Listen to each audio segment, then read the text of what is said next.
on time. So first of all, welcome everyone. Welcome to the third Wyoming Enrichment Network Time to Thrive conversation series. We're delighted that you're here as we begin to host a conversation that explores career-connected learning across young people's development. I'm Michelle Sullivan. I direct the Wyoming Enrichment Network, and this is the launch of a Time to Thrive campaign that will begin at the beginning of the year as we really work better together to think about how we connect young people's learning so that they can have bright futures across our communities. In our first conversation, we heard from policymakers and practitioners about ways they are thinking about building robust partnerships.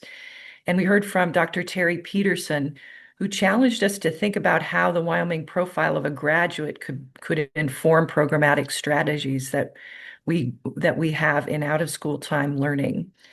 And last week, we discussed the research-informed strategies outlined in Dr. Yeager's book, 10 to 25 and heard from practitioners who are utilizing that research to more fully engage young people and also to practice helping adults to really push back from that educational incompetence mindset.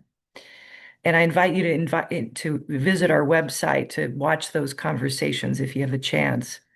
We now build on this foundation to dive into career-connected learning and to think about how we as youth professionals, civic leaders, and educators can be intentional about creating career-connected pathways over young people's development. This is an especially important topic as we think about how we work better together to support young people. I'm delighted first to welcome Sabrina Gomez, STEM Education Advisor at the STEM Next Foundation. We're grateful to the STEM Next Foundation for their enduring commitment to assure that all young people have access to robust opportunities to practice STEM, engineering, and mathematical thinking skills in a variety of hands-on and relationship-rich contexts. We all benefit from that research, Sabrina, and we've benefited greatly across the state. Sabrina is the founder and principal consultant of STEM Higher, an education consulting firm with a strong commitment to advancing equity and improving educational economic outcomes for Black and Latino youth through science, technology, engineering, and math. Prior, she served as senior director at Expand Ed and has a robust background in both education and out-of-school time learning. And I'm delighted to have you here, Sabrina, to be our first presenter. We'll hear from Fred von Ahrens next, but I will go ahead and give the stage to you and go see if I can find him. Thank you. Thank you, Michelle and the entire Wyoming team for inviting me to speak today on behalf of the STEM Next Opportunity Fund. I'm really excited to just share a little bit about our career connected learning framework. This is a framework specifically for out of school time providers. So think of after school and summer learning providers. If you haven't had a chance to take a look at the framework, I am going to drop a link to the framework in the chat. So I encourage you, as I pull up a few slides that I will share with you, to click on that link, scroll down, and get signed up to receive the framework via email. So let me pull up my slides here.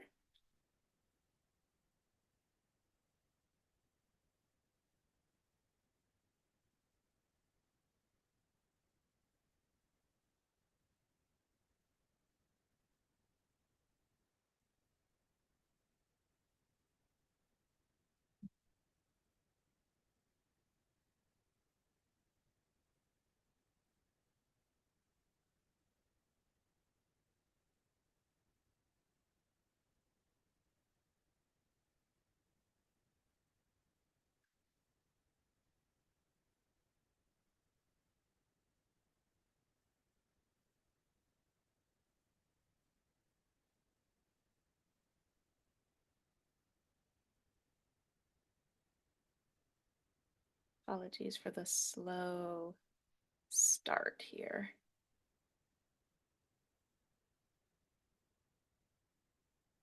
Okay, I hope you are seeing a title page, career connected learning, a framework for out of school time providers. Looks good. Wonderful. Okay, so for some of you on the call may not be familiar with who we are, the STEM Next Opportunity Fund, right? We are a national nonprofit scaling STEM learning in the out of school time space. And our mission is to make sure that out of school time STEM opportunities really do become a reality for millions of young people across our nation. Because youth spend about 80% of their waking hours outside of the formal classroom learning space, we believe that after school and summer learning really plays a critical role in ensuring that every child has STEM career connected opportunities that will spark their curiosity, inspire innovation, build critical thinking skills for whatever they choose next. As a field builder, we have impacted more than 14 million youth nationwide and hundreds of thousands of educators and out of school time program providers. You'll just see a few of our numbers here on the screen. Most recently, the STEM Next Opportunity Fund partnered with the Wyoming Enrichment Network and the other 49 after school state networks on an initiative called the Million Girls Moonshot.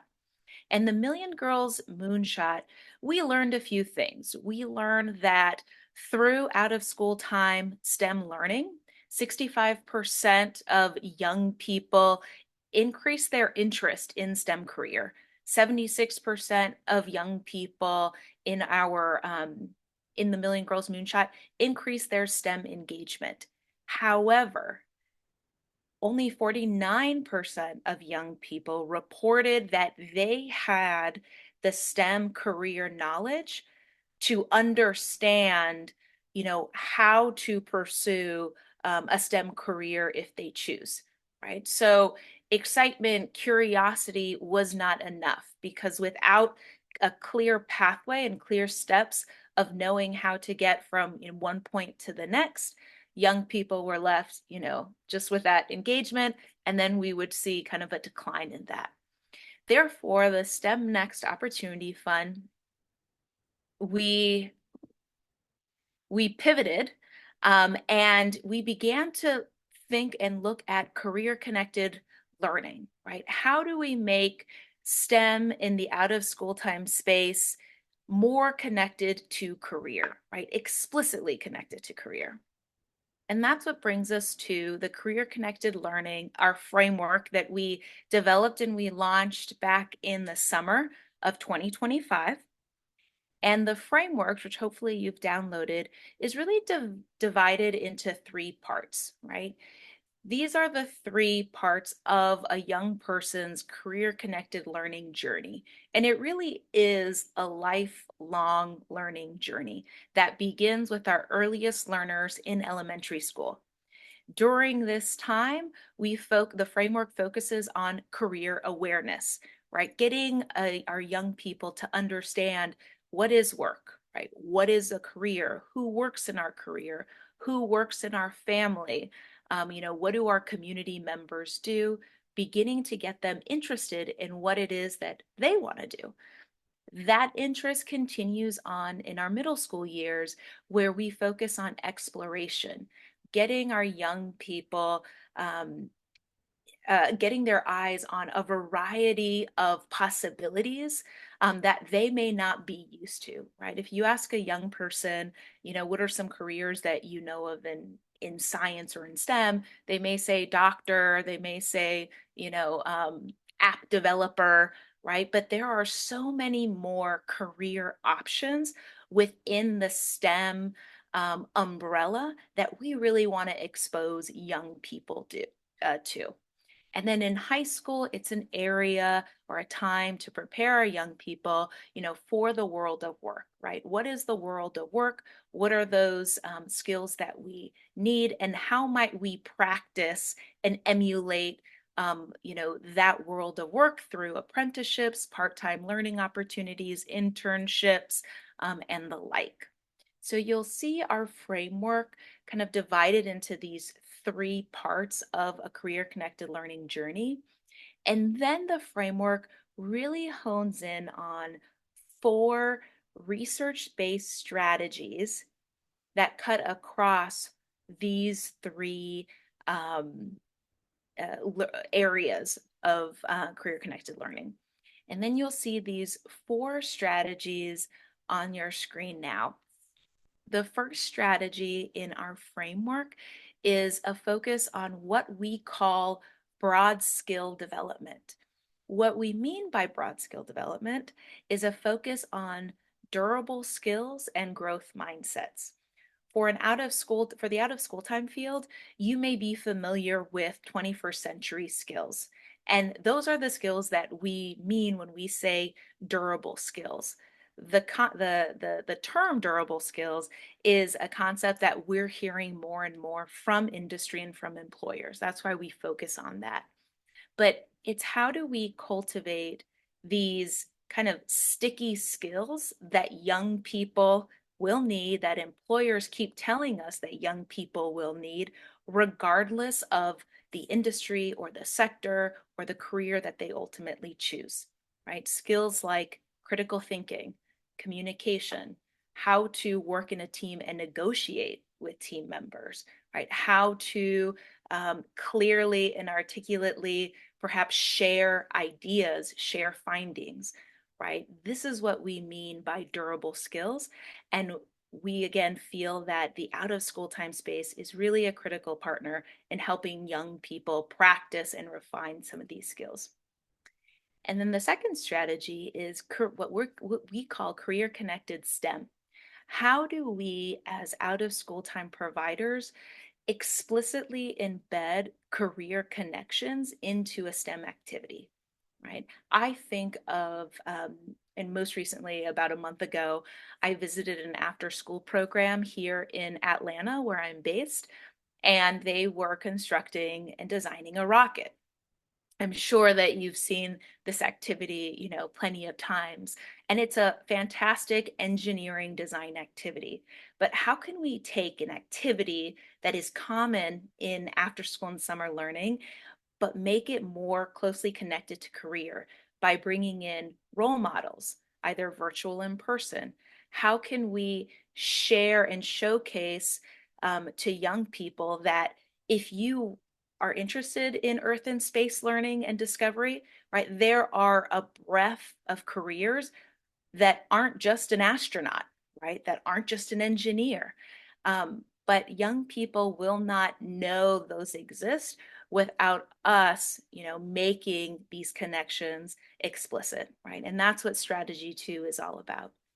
Strategy 3 in the framework focuses on how do we build the knowledge of families to be aware of how they might support their young person in their career connected learning journey, and how might we tap community members to help support that learning, again through role models, through perhaps connections to local employers or work-based site visits, again, both virtual and in person, right?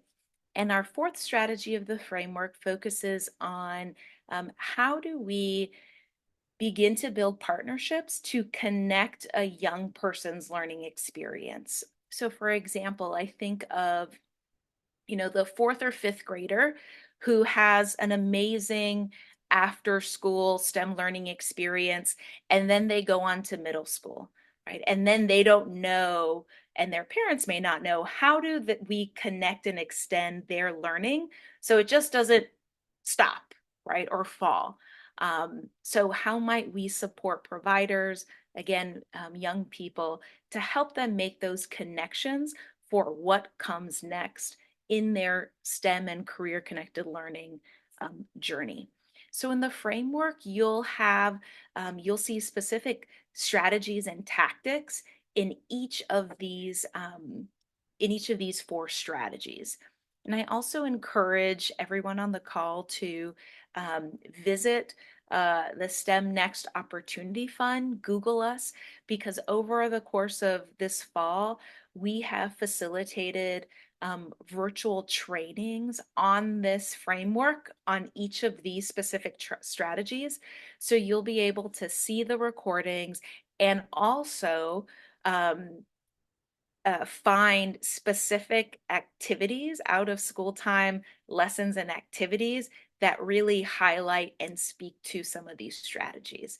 And make sure that you're on our listserv, because we will continue these virtual trainings into 2026, where we'll hold trainings, for example, in January and February.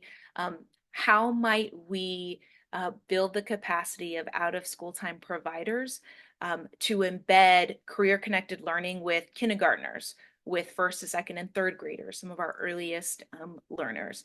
And then you'll see the whole suite of webinars and trainings. So definitely get connected with us, and happy to take questions or continue the conversation. Thank you so much, Sabrina. It's just a reflection of how much resources that we and how much we benefit from some of those the beautiful research that you've done to then tie to practice. So thank you. Let's actually first hear from Fred, because I think there's a lot of tie in to what you've just said, and talk a little bit about a local example. I'm delighted to welcome Fred von Ahrens, and want to also acknowledge that, as he said, just I put him through a little bit of a pressure test in getting on this call. But Fred, I'll just tell a little bit about Fred. Fred von Ahrens is a recently retired executive uh, and vice president of manufacturing at Genesis Alkali in Green River, Wyoming, with over 40 years of experience at FMC and what was now Genesis Energy. What is wonderful from my perspective about Fred, as I've had the opportunity to work with him over the years, is how deeply embedded he has become in our communities, and committed not only to his community of Southwest Wyoming, but also to the state. He has been an active participant as a board member of the Wyoming Charter School Authorizing Board. He's played a pivotal role in establishing the Pulse of Southwest Wyoming, an initiative that aims to inform regional legislators about crucial business, health, and education initiatives and legislation important to communities. Fred has also played a key role in forming the Southwest Wyoming Manufacturing Partnership, which is what he's going to talk a little bit about today. But in addition to that, he served as a member of the Governor's Ride Initiative, which has been a very important reexamination of how we more fully take a lot of the skills that youth professionals have in out of school time, and really begin to bring them and align them with the school day.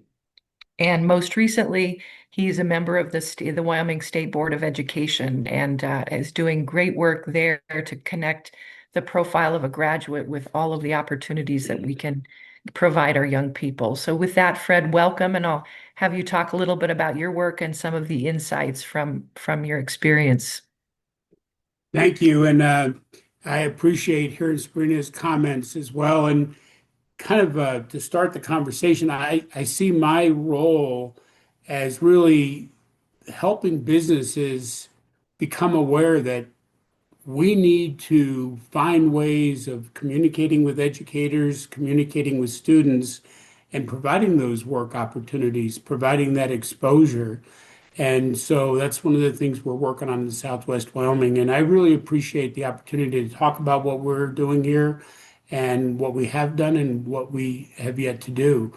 Um, in the end, we really believe that it's really all about our students, and they are our future employees, and they're our community leaders. So we need to keep that in mind all the time, because we can get all kinds of sidetracked with process and business and other things. The driver for us was really, particularly for my business, we're the largest alkali soda ash manufacturing business here in Southwest Wyoming, over 1,000 employees at any given time. The industry has about 2,000 employees. It expanded in the 70s. So when I took over roughly 15 years ago, I looked forward and I could see a vision of baby boomer retirements on steroids. So how am I going to replace that talent of 20, 30-year employees? Um, so of course you turn to the education system and the opportunities of really doing some sustainability work internally. So how do you find jobs and employees and match that up? And that really comes down to workforce ready and everything that state's working on right now and what was just discussed. So very embarrassing thing for me, being one of the largest employers in the state at the time and certainly in Southwest Wyoming.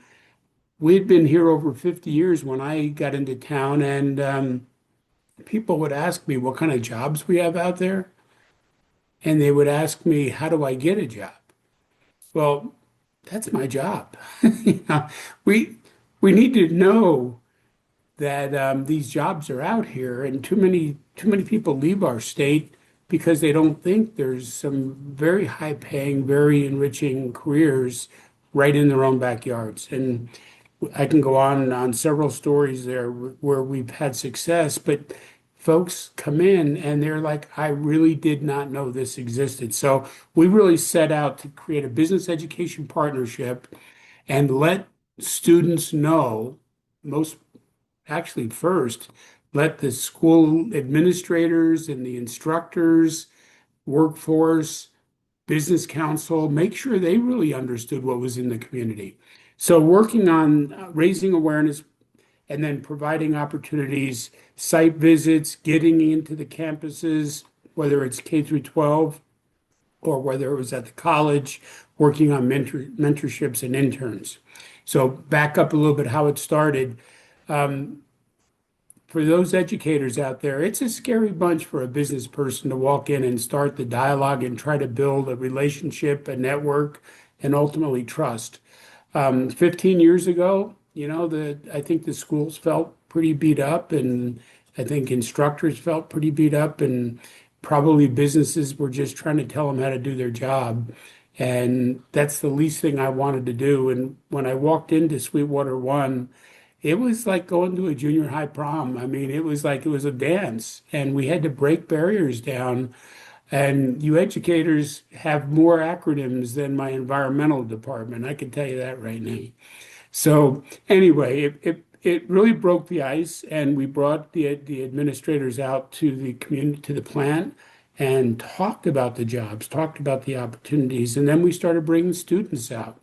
And then we started working on how do we get other businesses to bring the students out. And to kind of wrap up on that lone wolf comment, you realize very quickly we're not the only ones that need employees. The school system needs employees, the hospitals need employees. So that really was the impetus for us to start thinking about what we can do and how do we build champions and what should that team look like. Some consultants and folks will say, well, you really need to be all business, and others, educators, well, we really broke that paradigm down ourselves to we want business educators, workforce development, business council, you now Business Alliance, which I was very much a part of in my career, really worked to get that group together, and that gelled for us. And then we need a common what's our real goal? And so we were a loosely kind of established organization, and we got together and we identified that we in the industry in the region we had welding programs and mechanical, we had electrical, but the single biggest thing we hire are operators. So we worked with the college and said, can we stand up an operator training program for the biggest employment opportunities in our community? Within 15 months, we worked with the college on existing core curriculum.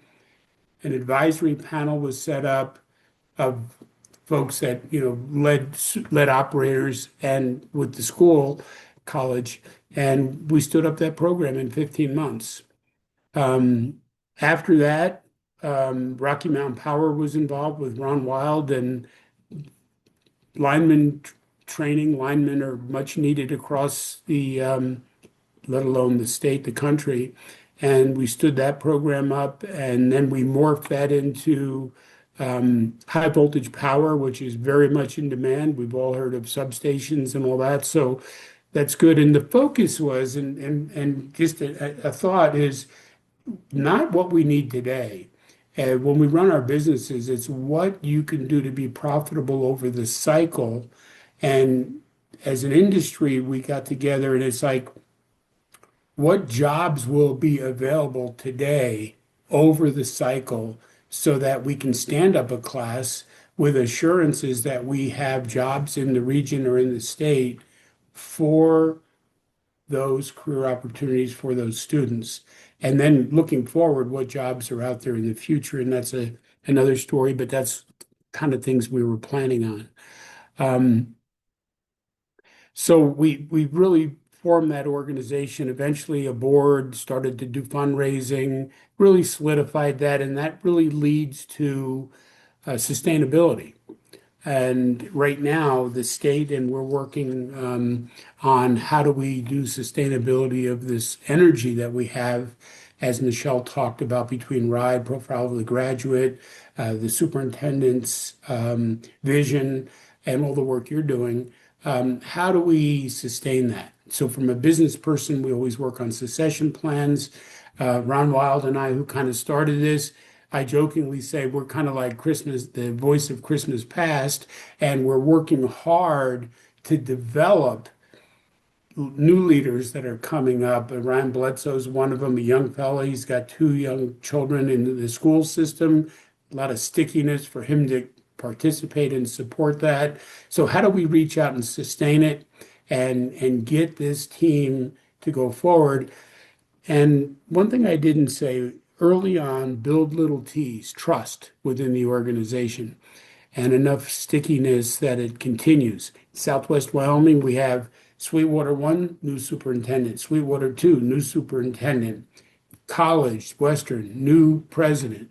And immediately they jumped right in with us and started working. So really creating that sustainability model and now reaching out as Michelle invited me to be here, working with RIDE and the governor, which those pilots are just blossoming. The profile of a graduate work is becoming an integral part of many of the initiatives across the school systems. And so graduation standards were just signed off by the governor, which has a lot of these elements in it. If you've had a chance to look at it, where we focus not on just seat time, but really advancing students that are ready to advance, which I have a daughter that did that. And quite frankly, not everybody, you know this better than I, not everybody learns at the same pace. My youngest daughter stayed behind and had the opportunity to go to a T1 class. She ultimately graduated with a double major from the University of Pennsylvania, not a bad school. And her career is blossoming, but she needed that extra time. So, really taking a very hard look about how students learn and how we can match up the education opportunities, the business opportunities for them. So that's kind of my high level summary of what we've done. And when the time comes, I'll be more than happy to take questions and really appreciate this opportunity. Thanks so much, Fred. I'm really interested, Sabrina, just given the framework that you described and hearing a little bit about the work in Southwest Wyoming, if there are examples that you've seen from other contexts where school districts and out of school time organizations that may be informal are working together to kind of build that ecosystem. I'd just be interested in examples that you might know of from other places. Hmm. Yeah, so what comes to mind actually is an example that began when I was working in New York City at Expanded Schools, we had recently received a U.S. Department of Education grant. At that time, it was called the EIR grant, that sought to evaluate partnership, a program in partnership with the New York Hall of Science. So, an out of school time serving cultural institution, a museum, and it sought to connect out of school time educators working in after school spaces with school day science teachers. And together they attended professional development together provided by the New York Hall of Science on informal STEM learning, right? So how can an after school educator and what young people do in after school, how can that directly connect to and complement what they're doing in the school day? Because what we heard from both types of educators is that both of them have certain strengths and values that they bring to kind of a young person.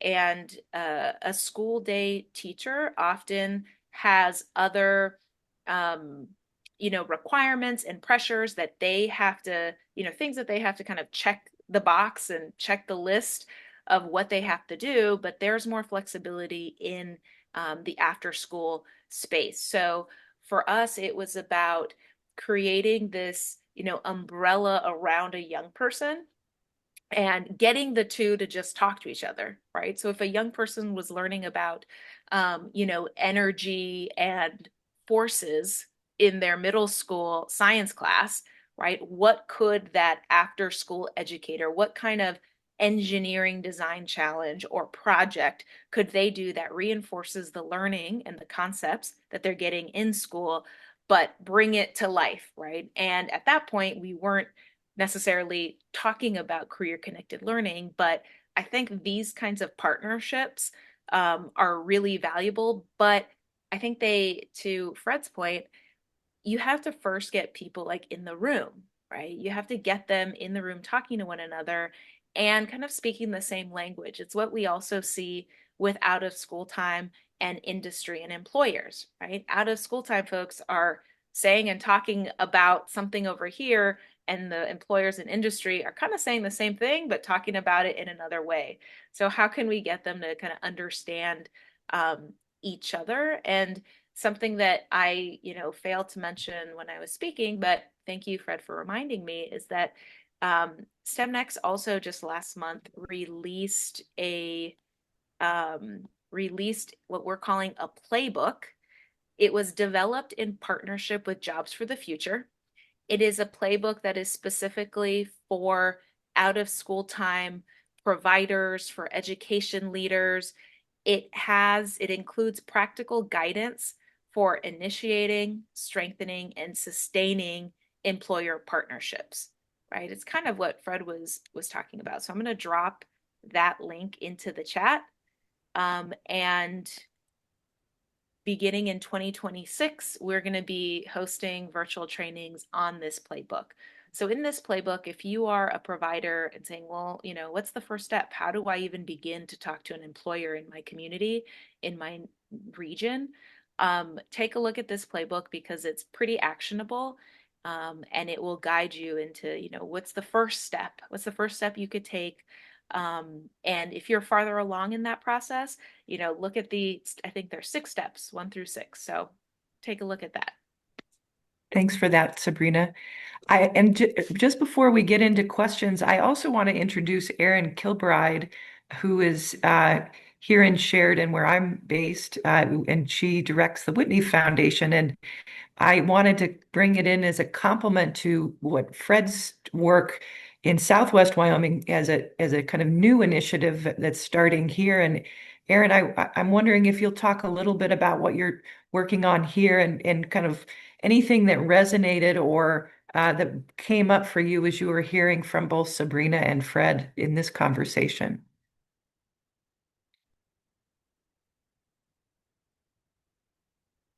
Are you there? Did we lose her? Oh, no, there you are. Can you, if you're speaking, we can't hear you.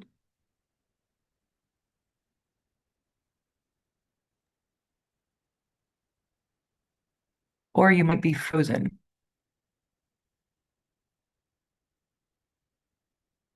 Um,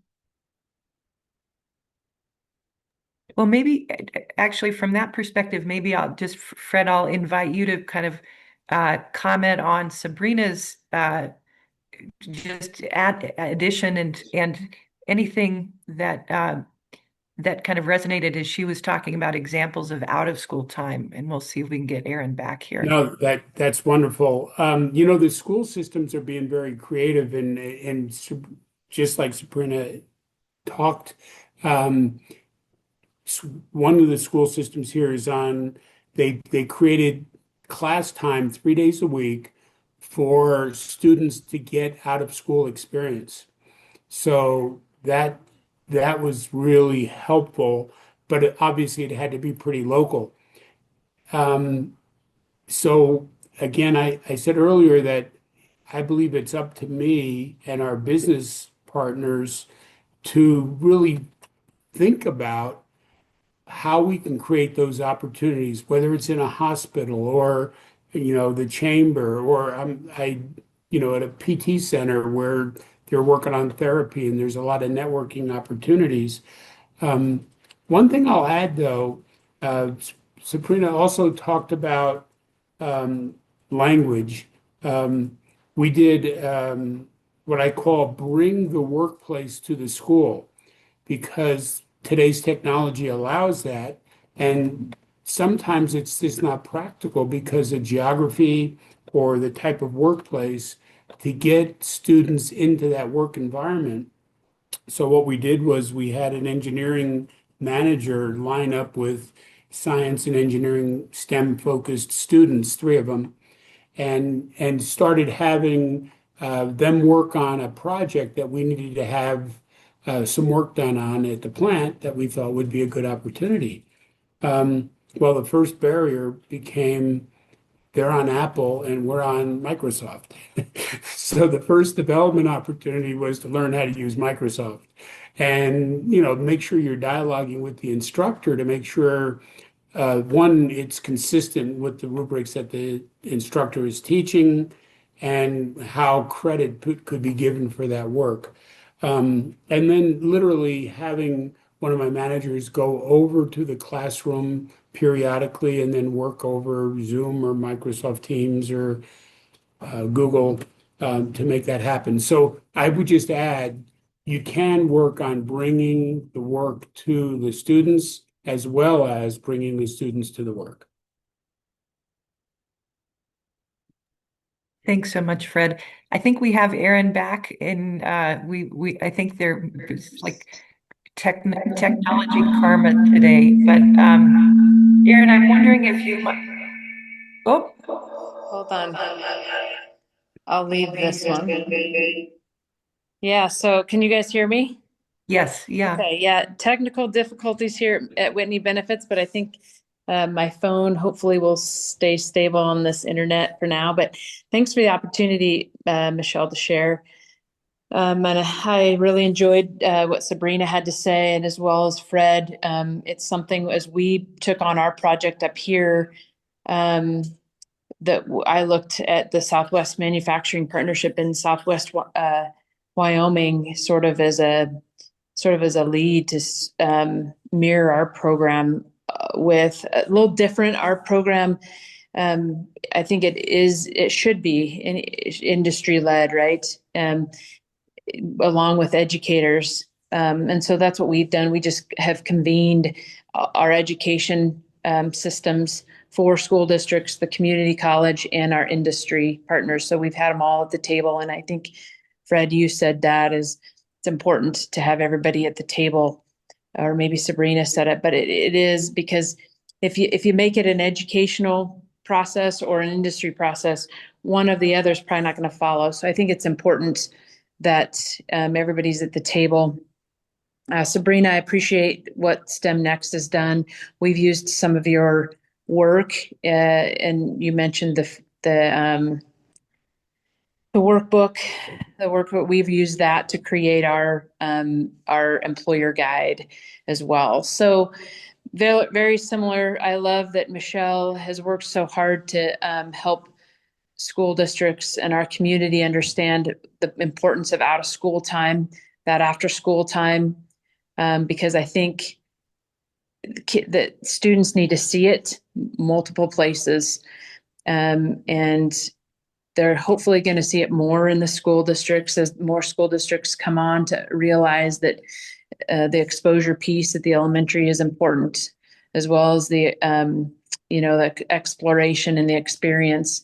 We'll see that in our school districts more, but then after school time, if they can see it again, if they can get more exposure and experience through after school time, even better. So yeah, I just agree with what's the work that's being done. We're excited about our project up here.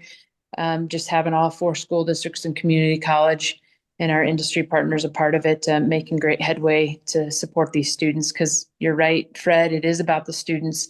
It's about the students and it's about our community, right? We want to help students succeed and stay in Wyoming. So that's our ultimate goal. Does anybody else have any questions or comments? Emily on our team has been kind of one of the folks really digging into this, and so I would invite you, Emily, if you have any comments or things that resonate uh, based on what you have heard. Sure. And thanks, Michelle. And thank you for Sabrina, Fred, and Aaron. Nice to see you all. I think the one thing right now that's really resonating from our conversation is that shared interest in, as Sabrina said, creating an umbrella around a young person. So really, how are each of us showing up with our skills, our tools to contribute to this overall umbrella of support that young people then need? Because if you don't see it, you can't be it. So the opportunity of really intentionally thinking about a young person's journey and their support is really affirming. And I appreciate hearing that from Atlanta, from Southeast Wyoming, from Northeast Wyoming, Southwest Wyoming, that it really does span geography. Yeah. Great. Mary Louise, I don't want to put you on the spot, but I was thinking about 4-H. Mary Louise is in Park County, and I know that 4-H has been trying some really interesting, innovative work around kind of exposure to careers, and wonder if you would be able to talk a little bit to that.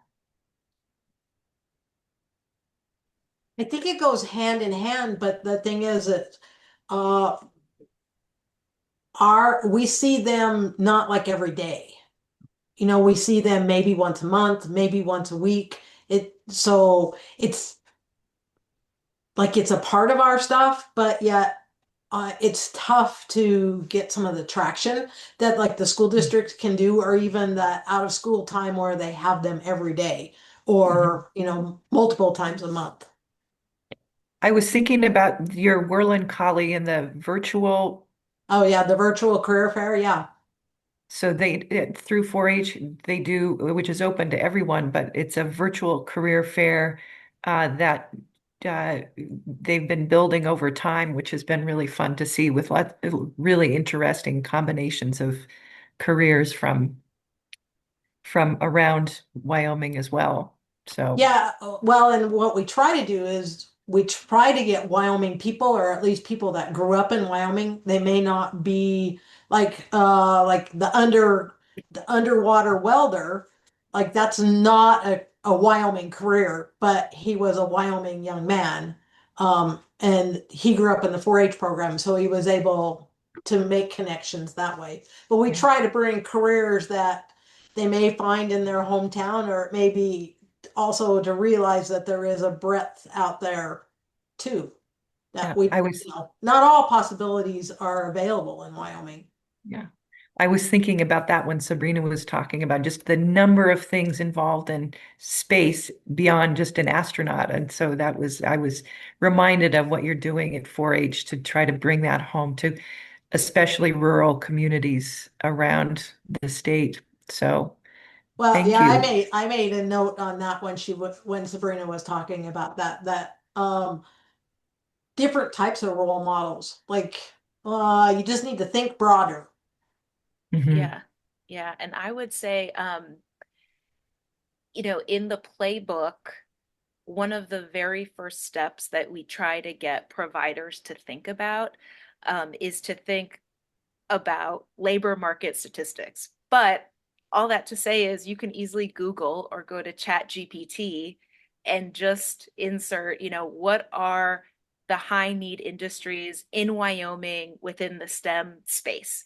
And it'll give you very localized, um, you know, jobs, careers, sectors that are booming in Wyoming. I don't know those, but they are easily found. And then how can a program provider, right, begin to slowly embed that information or maybe tailor some of those activities to the young person, right? Because everything, I think Fred mentioned this, the examples of um, in school, out of school time partnerships, or these examples are best when they're very localized, right? And of course, we also want to expose the young people in Wyoming to things that are outside of Wyoming. But let's start with Wyoming first, because I'm sure there are many fruitful, profitable, right, industries that a young person can get into and have a great quality life, right? And that's ultimately what we want with all of our young people. Yeah, thank you for that. Also, the other thing that resonated with me, Sabrina, was the fact that your strategies are research based. Yeah, and they really build on what we learned from the Million Girls Moonshot that, Michelle and the team are, know like their back of their hand. And they're not strategies that they're not really new, right? Education and out of school time is so cyclical. Um, but we really want to be intentional with it. And again, I just want to emphasize the local, right? When we think of engaging communities, right, think of who you know, right? Who's in your personal network that you can begin to activate for the young people in your program, right? And then begin to kind of broaden out. Thanks for that, Sabrina. Actually, one thing we will add to the resources is a, a piece that we put together on adolescent. It's a piece directly for professionals who are doing things like career fairs about that provides an overview of adolescent development and kind of what's generative for young people in that middle school, high school age, and then gives some very concrete uh, strategies for how adults can begin to talk to young people, not just about the career, but also about their own personal journey. Oftentimes, we all know that no, nothing is very linear as we think it is. And so really hearing from people about their own journey and how they got to the career they're in to help kind of make that pathway a little bit more concrete and less scary for young people. I'll just offer one other thing and then invite any last comments. Um, just as a note, we have been working to listen to young people around our state. We've had about 600 young people, mostly middle and high school students, who have participated in what's called the Destination Postcard Activity, which was co-created actually with a group of high school students at the Schiffer School here in Sheridan. And they helped me formulate the questions, which were much better than the one I wanted. And the question really is, what do you wish you were learning? And what help do you need from adults to help you get there? And resoundingly, what we have heard from young people is the need to have meaningful relationship with adults and a recognition that they need real life skills and experience and direction about what comes after high school. So that there's a lot of emphasis in Wyoming on high school graduation, but very little emphasis on what that pathway looks like afterwards. And so we're hearing that loud and clear from young people across our state. And we're hoping to take that message. And part of the reason we're doing this session today was to really begin to think together about how we work better together to really accomplish that. So wanted just to put that out there as a resource and something we'll continue to work toward. So are there any other last comments from folks here on the Fred, please? I'll try to be quick. Thank you. So a lot of things that I'm hearing is our students want basically what I'd call personal finance 101. And when I first heard it, I really dismissed it, to be very honest with you, because it's the last thing in the world I was even thinking about. It just seemed natural, but it's real. They want to know checkbook and check balancing and mortgages and financing. So it's something we're thinking about at quite frankly at the state board level. The other thing is we put in their student success plans that, and I'm really pleased that's in the graduation standards, but more importantly, why? And I think our educators, back to my point earlier and what Sabrina's talking about, as well as Aaron, what jobs are available out there and how informed are our community on those opportunities to help connect students to those opportunities and have those conversations you're talking about, Michelle, so that we can have meaningful conversations with them about the environment around them and the opportunities. And because students are like sponges, when you start talking to them and make those connections, I think it really works out well. That's great. Thank you. And I would Aaron, just love Sabrina. to plug in, Michelle, real quick. The connections that I'm hearing and seeing between the career connected learning framework and the conversation we're having right now, and some discussions we've had with high school students about that unknown, the concept of having a pathway to help light a direction can be really powerful. And I think this opportunity to make these connections intentional can really only benefit young people and help them understand what the paths look like and how to demystify some of them. So I'm just really appreciating, Sabrina, the framework and how it's designed to be cyclical, and then the practical examples that we're hearing and seeing today. Great. Thanks, Emily. Aaron, Sabrina, any last comments?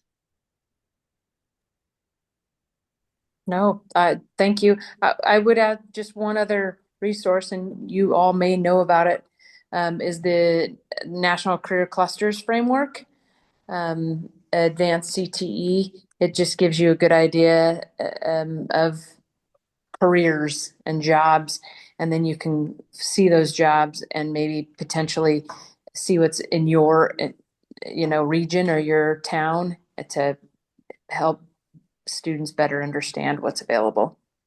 Great, thanks. Thank you, Michelle, and the team for organizing this. This has been great. Definitely, check out STEM Next, get signed up for some of our free webinar trainings, and any time we have an event, we'll unveil a new resource for you. I'll drop also my email in the chat, so feel free to just email me directly, but I'm here to be a resource and excited to see what you all do in Wyoming. Great. Thank you. Well, thank you, everyone. And I'll also just note that our last of 4 series is next week, next Tuesday, which is about elevating young people's voices. And we have a number of young people who will be participating in that. They're being kind and stepping out of class in some cases to meet at 11 on Tuesday, but we're looking forward to hearing directly from them about how they would like to advance supporting their communities and making contributions. So we'll look forward to that next week, and just happy to have everyone here, and appreciate your time. Thank you. Thanks, everybody. Thanks, Michelle.